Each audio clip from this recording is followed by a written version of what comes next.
All right, well, I'm here with Len Morris of Viewrail. This is the first installment of the First Dunes podcast. My name is Chad Gessin, and I'm here to help expose people to the different facets of the building industry and real estate development industry, to understand who the people who actually practice this on a day-to-day business, day-to-day dealings, how they actually get into it, what inspires them, what motivates them. And I think there's really no better place to start than with Len Morris and with Viewrail, because they're a real values-driven company, and we're a real values-driven company. And it was a really interesting way that our companies came together, in that we didn't know that we would have such combined and commingled values until we started working together. And I'll just give the quick recap, which was that we had seen a video that Viewrail had done with Matt Reisinger demonstrating a one-day installation of a monotube stringer system, which Viewrail calls a flight stair system. And we had built one house with one of these looks right before that came out, and it was locally fabricated. And it was a nice experience, but it was a rough experience with the local fabricator, and it really held up our production process of the house, and it was messy, and people were welding in our house, and all this stuff went on with it. And I saw this video, and it's this one-day installation, and I'm like, oh God, this is amazing, because this was really tough, and wouldn't it be great to just have the house, perfectly finished and clean, and just have this, staircase show up, and we just pop it right in all in one day, and it's like magic. And the order was amazing, and the staff we worked with was fantastic, and the pricing was right, and it was this little savings, and it felt like it was, this is such a win. And the stair came to us, and the first piece of it was that the local delivery people screwed up, and they damaged some stuff, and they didn't deliver stuff. So we were all prepared, like the video was like, make sure you have a crew of 5 guys there to accept the delivery. But the delivery agent wouldn't say to us whether they were coming at 8 o'clock in the morning or 7 o'clock at night. And so it was a little choppy at the beginning. And as we did the installation, we bumped into a handful of issues, and the field guys were like, this is why you don't buy things on the internet, and this is why you need to have the installed by the person who makes it. And they're all looking at me, and I turned around and said, you know what, I'm going to reach out to this company and give them my honest feedback and ask for help.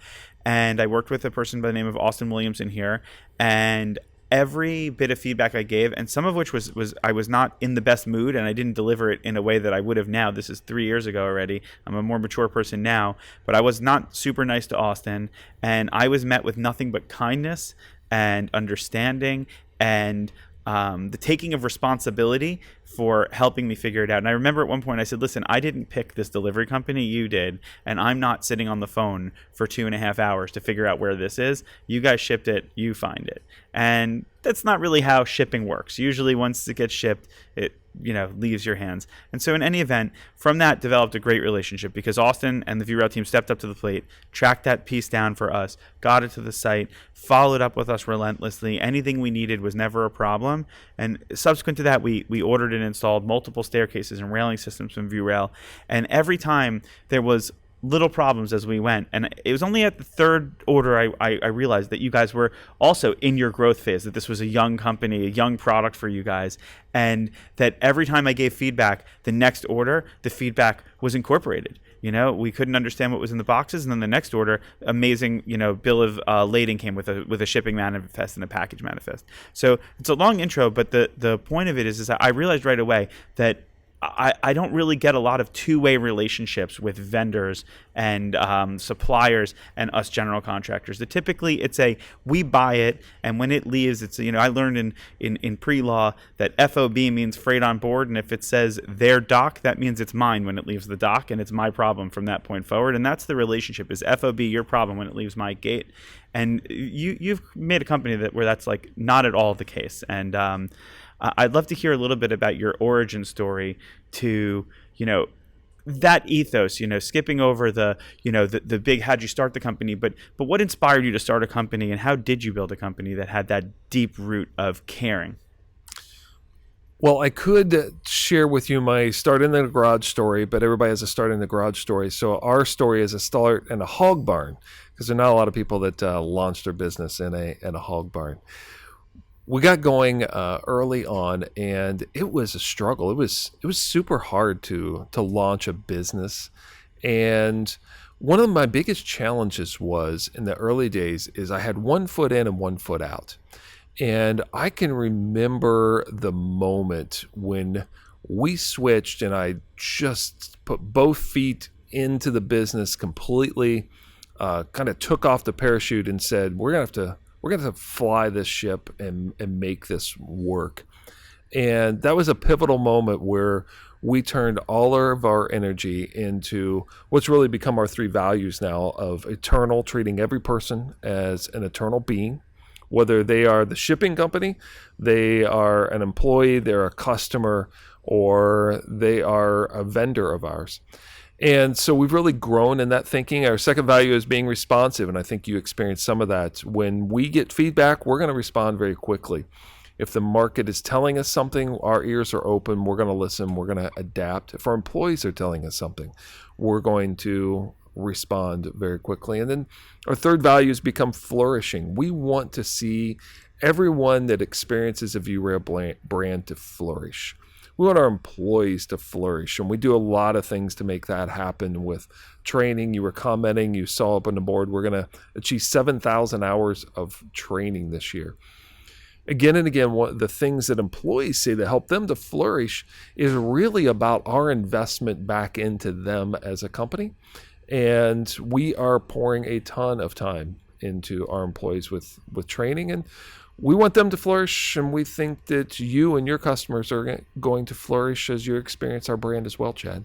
Taking that bait on the training and the flourish side, one of the things we talked about as we walked through today and looked at a system of ours that's coming through your factory right now is, how do you, create that bond between the manufacturer and the installer, and especially as JJ, your director of operations, used, defy the tribal mentality of construction and program. And I was chatting with Arnold, my field super, who's here with us on the trip today, about why you would have a training center like this, and I felt like even despite the fact that you guys are changing your means and methods and your assembly instructions and the way things are built all the time, do you feel that there's like a ethos or like a common DNA to the way your products are made, so that even if you bring 7,000 people through and train them on the way your products are put together now, that you're really not training them how to put together these products, but you're training them how to think in the Viewrail way?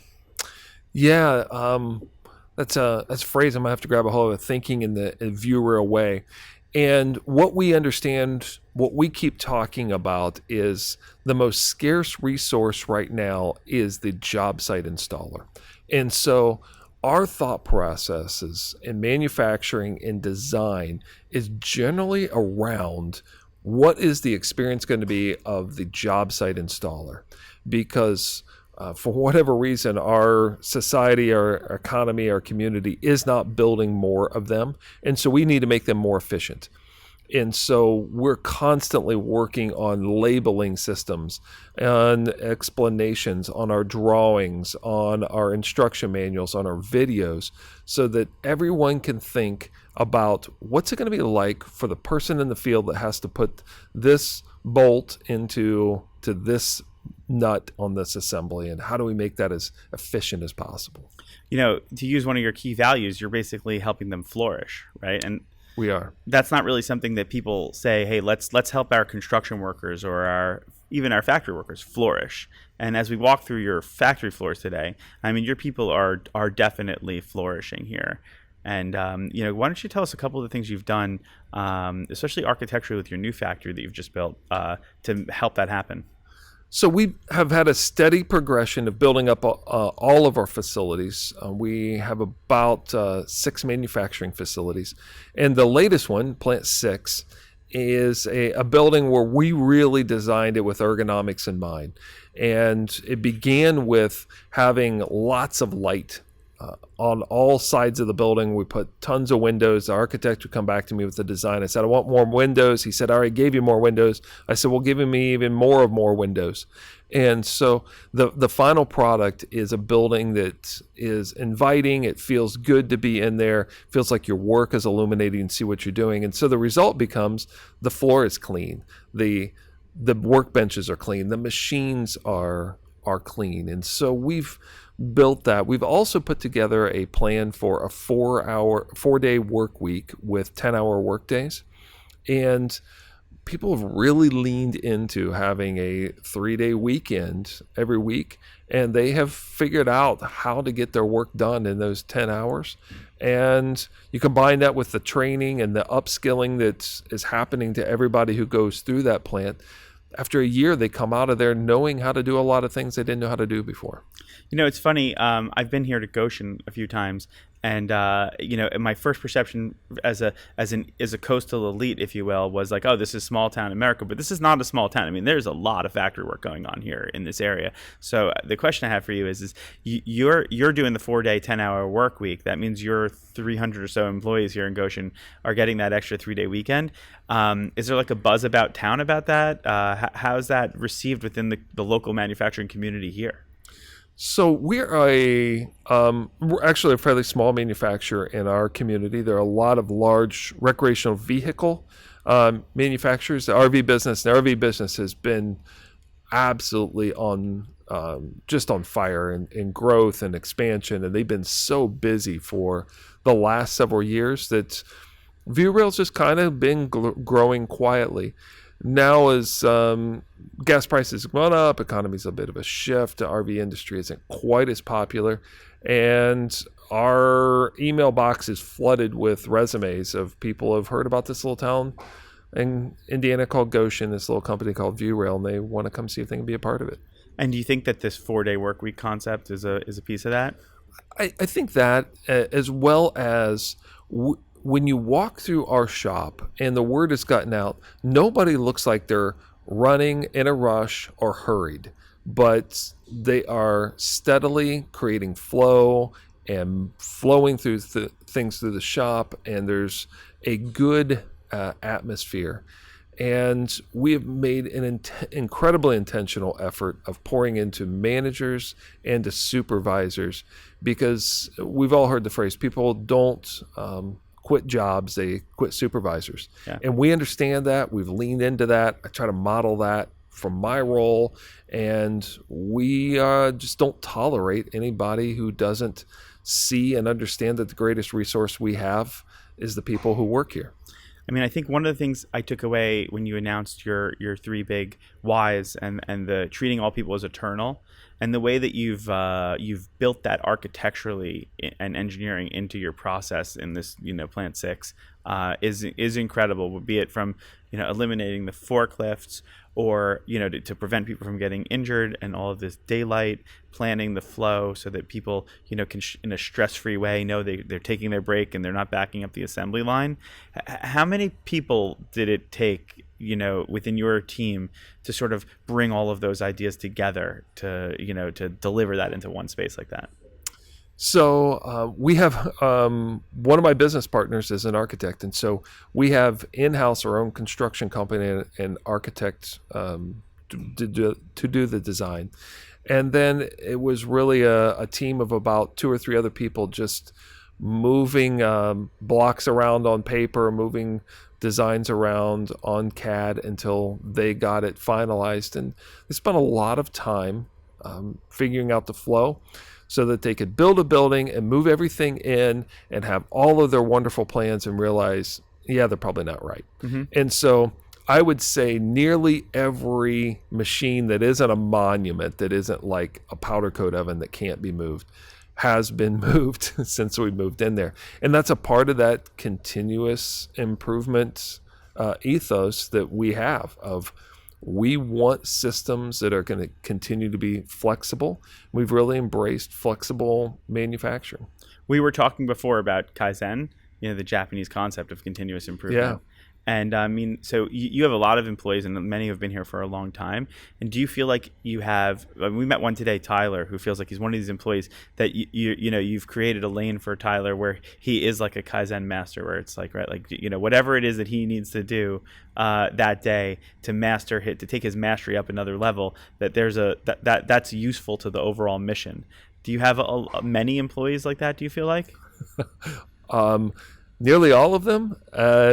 Tyler is a pretty special case, but I think everyone who is a part of Viewrail really feels that they're a part of Viewrail and they're committed to it. And I probably had the wool pulled over my eyes in some instances, but there's another instance in which you're just not going to make it here. You're not going to flourish. You're not going to enjoy it because there's a lot asked of people. Like, we feel like we give a lot. We have a pretty good compensation program. We have a 4-day work week. We try to build great environments. But the other side of that is I'm pretty well known for saying that my standards are very high and don't ever ask me to bring them down. You can ask for more resources. You can ask for more help to do this, but don't ever ask me to lower the bar. The bar's set high, and you got to find a way to get over it. And if people don't want to get over that high bar, they tend to find somewhere else to take their skills. There's I believe it's a psychotherapist by the name of Martin Seligman who actually has a book named Flourish. And he also writes a lot on mental toughness on that concept, and has also a lot of intersection there with gratitude. And I guess the question I have for you is, do you practice gratitude with your employees? Do your employees practice gratitude within some type of structure in the company? Because everybody does seem happy and grateful when I see you interact with them. I mean, I see you praise your staff, but do you feel it happening as a network effect? I feel it and I see it. And in the sowing principle, and you reap what you sow, I seek to put out every day walking through a plant. And when I walk to a plant, my goal is to call every person by name throughout the organization. We're somewhere around between 330, 350 people now. And to be able to call everyone by name and be able to make some type of connection. I also try to call or text one individual in the organization every day and praise them or give thanks for something that they have done. And what happens, that little seed that I sow, it seems to be coming back to me because my phone is full of text messages every day of people just saying something they appreciate about the business or something they appreciate about the opportunity here. That's really amazing. One of my most disliked parts about myself is that my name recognition is terrible. And I see you do that as you walk through the factory floor, that you have everybody's names. And I just wonder, have you always had that skill, or have you been working on that? Skills are something you can learn. A talent is something you're born with. It wasn't a talent I was born with. It's something that I have had to work on. In a former life, first 8 years of my life, I worked as a pastor in a church. And so I think some of that skill development back then of understanding, I pretty quickly need to know everybody's name. That's something I had to do. We also took a directory of everyone's picture. And if I know I'm going to a plant tomorrow, I might scroll through the slide deck and give myself a refresher on some names. That's totally fair. So actually, you referenced your former career, and I was researching something the last time I came out here about you guys, and an article from a local newspaper came up that referred to you, I think, as the reluctant manufacturer. Is that the headline? Yeah. That was a part of that. When I launched this business, kind of one foot was in and one foot was out. I really thought my life was going to go back into professional ministry where I'd be paid to be a pastor.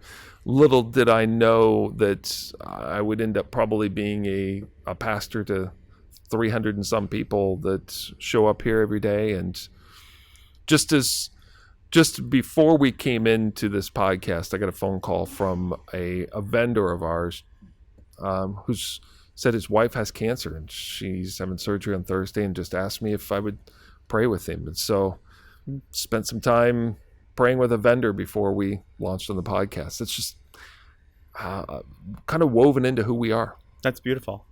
That's really beautiful. And so when you were, in that 1 foot in the door, 1 foot out the door, correct me if I'm wrong, but at that point you were a reluctant manufacturer in that you were really not manufacturing this stuff yourself, right? I was buying everything, and I thought that the easy way was to be a distributor. Well, after a little while being a distributor and feeling and recognizing it, to be a distributor of custom products is a horrible place to be, because you have no control over your future. You have no control over supply, and all you have are customers yelling at you about where stuff is, and I was unable to solve it. And so well, I guess I'll buy a saw and a glue rack, and I'll glue up these handrails myself. And kind of did it with hammer and chisel the hard way until we finally got to the point, I remember, where we finally bought the last piece of machinery, which no longer exists. All of that early machinery is gone. But we bought the final last piece of machinery to enable us to be a complete self-contained manufacturer and make everything stair parts that we needed. That was a fun day. Mm-hmm. And now it's been a even funner day that we have upgraded all of that, and we have really robust equipment for our people to run.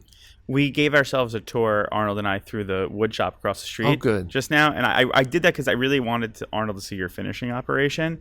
But one of the comments that I made as you walked through there is, even in the high-end cabinetry world, typically the carpentry people they're outsourcing the finishing. Mm-hmm. And, what that prompts me to ask you is this, on one hand, you give your staff and your team so much latitude and so much encouragement to grow and to run the business and take the business in all different directions.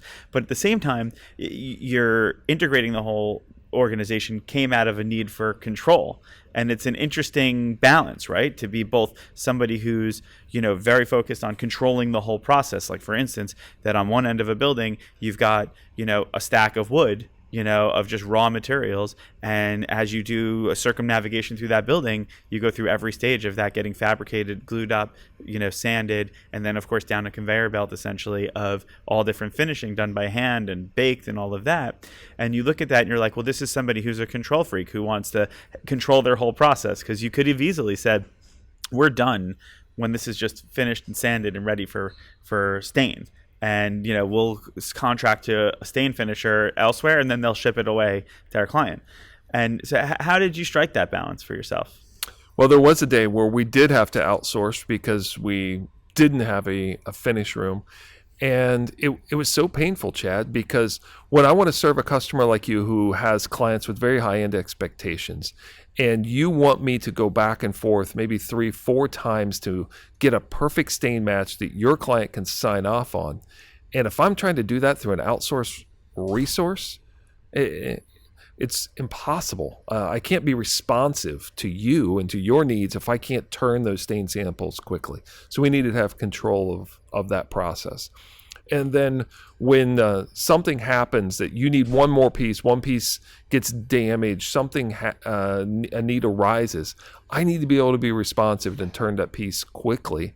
And when we have an outsource finishing, they're looking at me cross-eyed like, what are you doing? Bring me one piece. Well, it's for my really good customer, Chad, and he really needs this. And he's like, yeah, you're still at the back of the line. You're going to wait 2 weeks. And you can't wait 2 weeks. I need to turn that part around for you next day. And, there's an incredible amount of confidence it takes, though, like a field of dreams mentality, right? Where you're like, I'm going to, you build all this excess capacity, essentially, to be able to turn around one piece for a client like me, one remake out of 30 treads. I'm going to remake you one piece. I'm going to keep a library of your stain sample and your process noted and be able to turn that out. I mean, to build a company that's got the capacity to be able to plug that in, you have to sort of have either no fear or a vision that this is going to grow to a point where that all makes sense. How did it feel when you were first setting those processes up?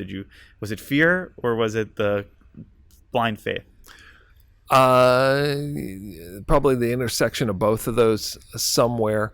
But our mentality is we want 20% more capacity than what peak demand is. So we forecast what peak demand is going to be for the next year, and we make sure we have 20% more manufacturing capacity than what peak demand is.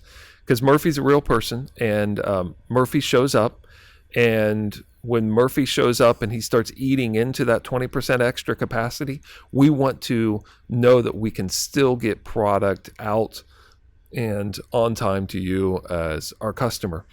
And some amazing things happened when we got 20% more capacity than peak demand. Our profits actually started climbing. And profits started climbing because people had a little more buffer in their schedule, a little more margin to be able to take a little extra care and to not do things in a sense of a rush. Meaning, so the remakes went down and the damaged material and all the mistakes start to go away. Mistakes really start to go down, and lumber utilization, material utilization improves. Able to eliminate the cost of overtime, and everybody's running on 40 hours a week. The employees are happier, they're more relaxed, and it's a snowball of all of those effects. We got to see that this morning as we were walking through, and you and JJ we were walking past all these stations, and it was like, I don't know, it was like 10 o'clock in the morning, and even though you started the shift at 4:30, so it's pretty late in the day already for them. But at that point, talk about your 20%, right? You're about crossing that 80% point of the day, and most of the stations were just reaching the point where they'd finished all of their scheduled production for the day. And I was really took note of how calm you guys were about the fact that, there were still people in the shop, and yet there wasn't a lot more work for them to do, and that was fine. I think it was either you or JJ said, yeah, well, they'll just clean up a little bit, or maybe they're cross-trained, they'll go help somebody on the other side of the factory. And I thought that was such an amazing vibe to have going through a factory, that you don't expect that. You expect that, a bell's going to ring, and machines will start chugging, and no one's allowed to look up until the next bell rings. So it might start a firestorm here of haters on your field, on your podcast from the accounting groups, but I really subscribe to Goldrat's theory of constraint, and understanding in that labor is a fixed cost. Labor is not variable, and study after study shows that if by trying to chase and make labor a variable expense where you're laying off and then rehiring or cutting people's hours, there is no correlation that it actually saves companies any money. And so we treat labor as a fixed cost. People are going to be here for 40 hours. We're not sending people home to try to cut costs. We want to allow them to do their work and do it of the highest quality and know that they've got a stable paycheck. And I think, on those fringes of the day, you get this real camaraderie probably within the factory too, which is has a multiplier effect, I'd imagine. It does, and our shops are left clean at the end of the day, and the work is done. Whatever is begun in the morning is finished by the end of the day. Now there is a line charge, there's a charge so that the beginning of the morning doesn't start empty, but whatever the defined, this is what we're going to begin, that's what we're going to do today, it gets done every day. And so that's a part of my bar thing. My bar's high. You can ask for more resources, but don't ask me to lower my bar and say that, work can just carry over to the next day, because the next day turns into the next week, turns into the next month, and that's just unacceptable. You're aware, though, of how unique that is within this industry, right? Well, I've never worked for anyone else in the industry, so I don't know. We just kind of build it around the values that we think make the most sense. Like we came in today, and it was like we've been planning this for the past month or so. This day and this project coming through, and it was funny because there's one component of your team, which is the marketing department, that set this all up with Zach and with Brian, who does ours, and they were always like, a little bit later on the dates, thinking that the things would come through, and then they would fill me in, and I would check in with JJ in operations. And it was always so interesting that the precision to which it was like, no, we're going to fabricate your materials on whatever it was, the 9th of December. They're going to be on the truck on the 14th. And within our industry, I think it's assumed that's like off of a Gantt chart schedule. That's what we're trying to make happen. And, people have a baseline schedule, and then the revised schedule, and then the updated schedule. And it's like it's an exercise, it's an intellectual exercise. It's not a reality. And I know when I represent within my organization, I spoke to Viewrail, and they say, we're going to be fabricated this day, we're going to be shipped that day, and we're going to be received this day. And people look at me and they go, yeah, but you don't really believe that. I mean, we're talking about this a month and a half out, and I'm like, no, I mean, I have that confidence in you, and they don't not have confidence in Viewrail, but people who don't deal day to day like I do, they're so used to everybody. I mean, we just went through this, and I won't say it on here, but with 2 of the large American window manufacturers the past year and a half, and I mean, they give you a range lead time, and after you give them a $150,000 order, they don't even update that to be like, what's your delivery date? I mean, they used to do that, but then when they did it even closer, they would just change the delivery date without notifying you, and the date would come and pass, and then you'd be like, hey, do you know what's going on? And there was no care there, and I think that you guys deserve to be lauded for that. We're going to start the day with this plan, and we're going to end the day with this plan, and we're going to get that done. I know we're small fish, and I don't have a pedestal to tell everyone else what to do, but at the risk of getting out of my swim lane, I would want other manufacturers to embrace, build your own stuff. Stop relying on imports. Stop relying on unreliable supply chains and lowest cost producers, because by the time it gets to you, Chad, it wasn't the lowest cost. Yeah. But all the delays, the pains that you experience are not lowest in cost. We need to be looking at what is the cost on a totality for the final deliverable. And when we embraced and understand that us being on time in manufacturing is really, really cost effective for the entire supply chain, then it means that we can't be relying on stuff that comes in on a boat. We have to be relying on stuff we can control. So we have deep relationships with the people that own the woods and where the lumber is grown. We cut and dry our own lumber so that we can have a deep relationship into how all of that flows. We have investment into the aluminum extrusion facilities so that we can make sure we've got a good supply of aluminum. Those supply chains are really important. And we learned that in the last 2 years. I love that even insofar as the nitrogen required for your process, we'll just make nitrogen, because otherwise it's going to, how could that derail you?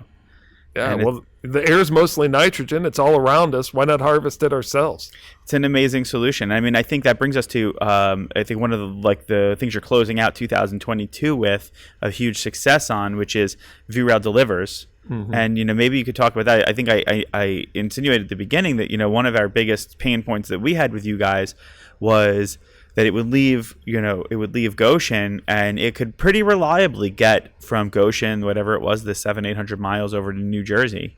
And then the question was from New Jersey, the last 65 miles over to the Hamptons, what was that when was that going to happen? How was that going to happen? When were we going to know that was going to happen? And were the things all going to show up and not show up damaged? And the answer usually was very uncertain. That's where all the delays were, a lot of frustration there, and things were coming in damaged, which was the worst part, because now you guys had to make it again, and we were delayed. It was like everybody got hurt in that.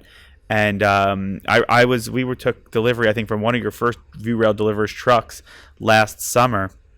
And I reached out to your staff right after it came, because the smile on my face, not only when it came, like exactly at the hour that it was appointed to come, which was such a big deal to the guys, because we provide the support to unload these trucks, and you want to have enough men around to help carry that stuff off the truck. It's heavy parts. And, it's important that we know kind of roughly, within an hour or so when you're going to show up. And for most other things in the world, we expect if I'm coming to your house for dinner, if I tell you I'm going to be there at 7, I'll probably be there, sometime plus or minus 15 minutes of 7, And so it showed up on time. But then out of it came, a longtime Viewrail employee who was a pilot here. And also, became a truck driver. I think he had a CDL already or got one, but he drove that himself. And I remember saying, oh, this is like a military loadmaster, because he was going from us to Miami to DC or wherever else, and he had the whole 18-wheeler packed in a certain way so that nothing had to get moved 2 times. And he immediately took control of my crew and directed them what to do, which was great, and stood there and watched with a checklist of everything that went off the truck. And, I remember with the corner of his eye, he caught 2 treads that had the most minor defects to them that we would not have seen this. We would have made the assumption that these things were damaged by us on installation, and figured it out or called you guys later for a replacement. But he immediately identified those, marked them, made a quick phone call, and those things were in production already and arrived on our job site like 4 days later. And I thought about the whole thing, and I was like, wow, if for no other reason, then how much time for your company and for my company was just saved by the whole flow of that delivery. So this year, you've had a lot of growth with that. I'd love to hear about how you feel about where VRD has gone. Necessity is the mother of invention. First of all, I want to apologize to you for that experience that you had. I feel so badly. I feel your pain of you standing there and waiting all day for the truck that never comes, and when it does come, it only has half of it. And I'm sorry you experienced that. I'm glad we're able to fix it. I want to say I'm grateful I experienced that, because I don't think I'd be here today if that didn't happen. So True. That adversity furthered our relationship. And so we made a big shift, and we recognized that we had to do something radical. The size of orders that we were delivering was growing. We weren't just doing small orders anymore. We were doing very large houses, very large delivery pieces. And the LTL freight environment just didn't want to handle our product anymore. And so we needed to get to a direct ship model. And financially, in order for that to work, we need to have multiple loads on a truck. So we have put together 5 distribution centers around the country, out on the eastern seaboard, down in the south, and out in the west.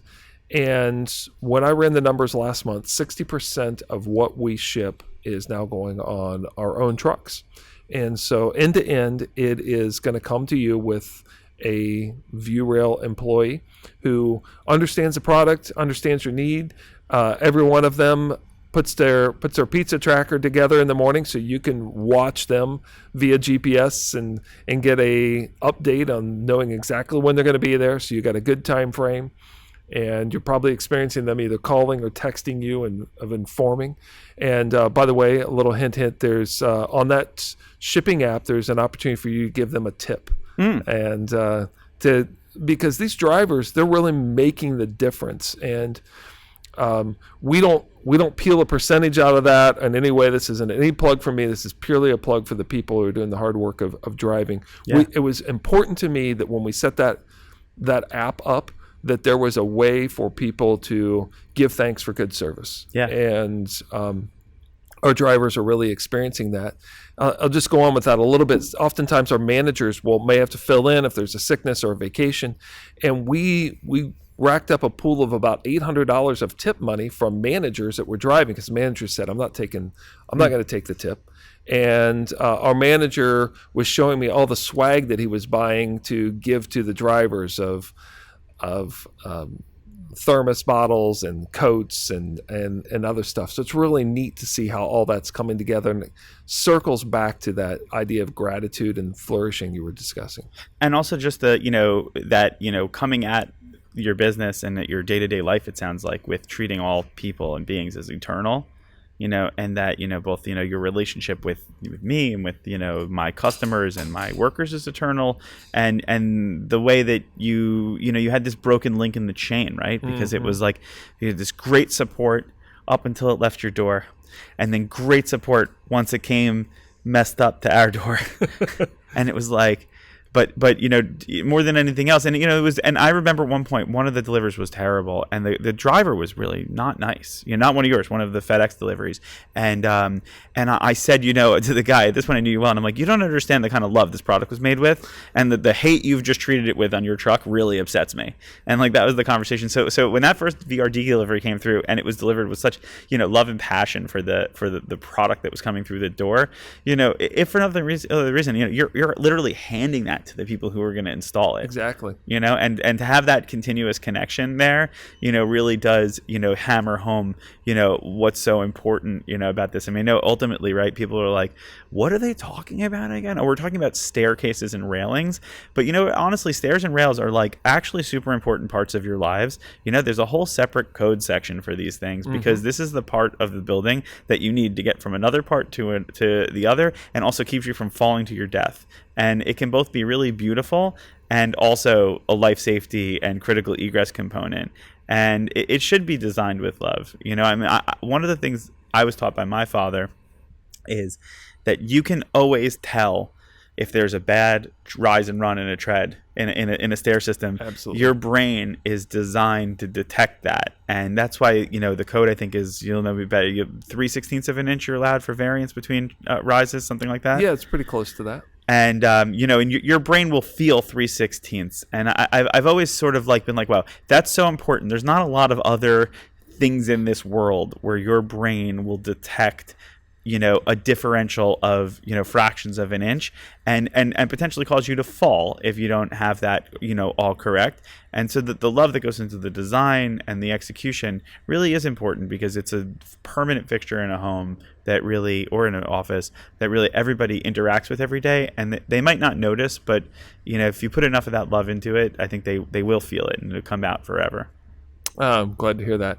Yeah, the staircase, as we think about the things in the home, there's plumbing and there's electrical, and there is the staircase that really consumes the largest number of part numbers, SKUs.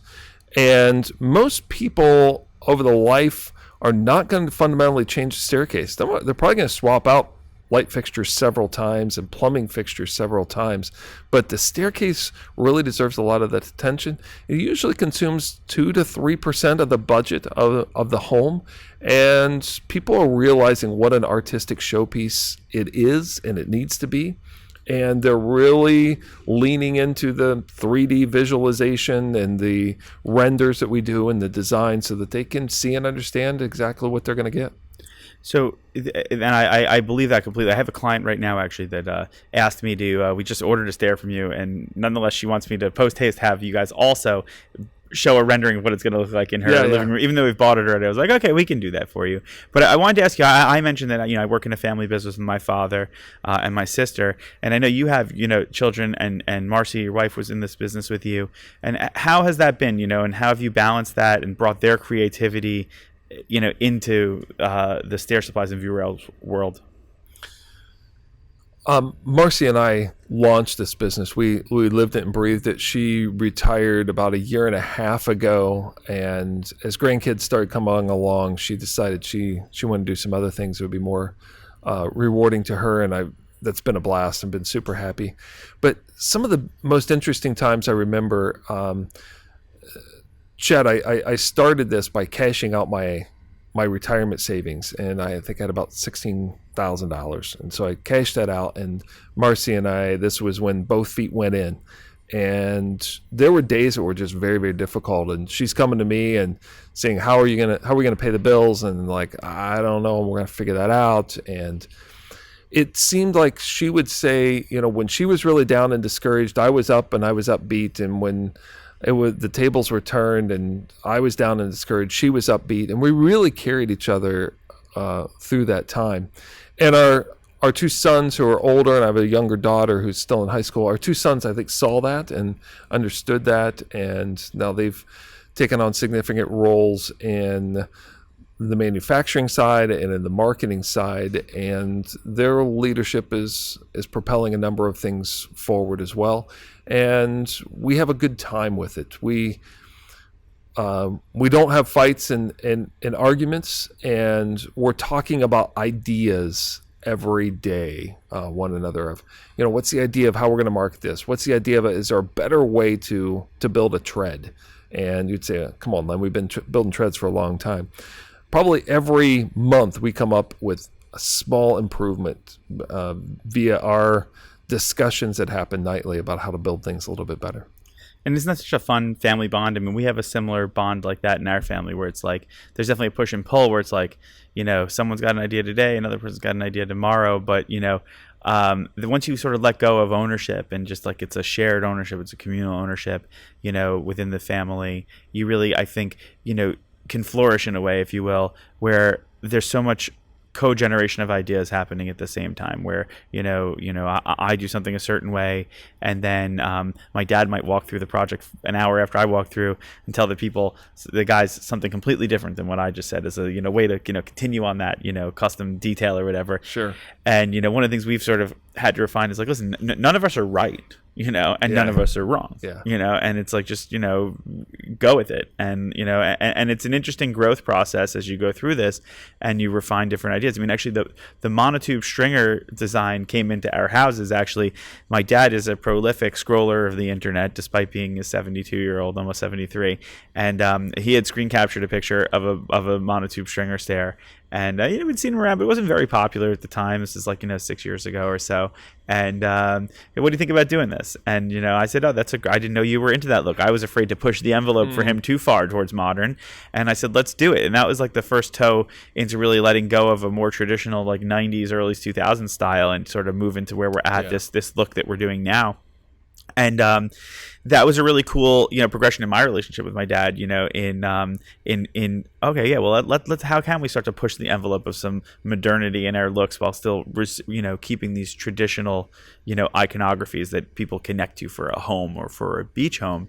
But to have that collaboration be happening, as you said, like at the dinner table or after work, and have it be like that's your recreation with your family. It's a unique relationship that, when I'm spending time with people who don't work with their family, I often have a lot of gratitude for, the fact that, it's like, wow, I really get to do a lot of cool things with my family members. I feel the same way. And so then the fear becomes, well, do you ever turn it off? And I'll tell you, Chad, and your dad would probably say the same thing. When the grandkids walk in the door, it all shuts off. Yeah. And that's the beauty of that family connection, that those little ones really help us make that connection to what's eternal and to understanding that there's something much greater than building a stairway. And the grandkids have really helped me see and understand that. Well, I have a 7-year-old daughter and 2 nieces that are surrounding that age, and that's definitely what happens in our world too. Is that they come in and we switch gears to building a lemonade stand instead of building a house, which is the best part of the weekend or the day. So, anyway, I think this was unbelievable to get to know you even further here, but really to get it out to Goshen again, to have this experience of seeing the Viewrail, the new flight stack system come through, to watch Caleb, tell you this morning on the way in, hey, by the way, we changed the name of the system from Terrace to Flight Stack, and to get to observe that little snippet of it, and just to, anytime I get to be here with your team, I know I get to return back home to New York, recharged both with, ingenuity, but also with, a renewed and deeper sense of values and gratitude for the fact that I get to do this every day for a living, and I get to, work with people like you and your team and your family. Well, it's good to know we put a little dent in the Big Apple. You got to come take a bite soon. We'll go to work on it. All right. Thanks so much, Len. I really appreciate it. Thanks a lot, Chad.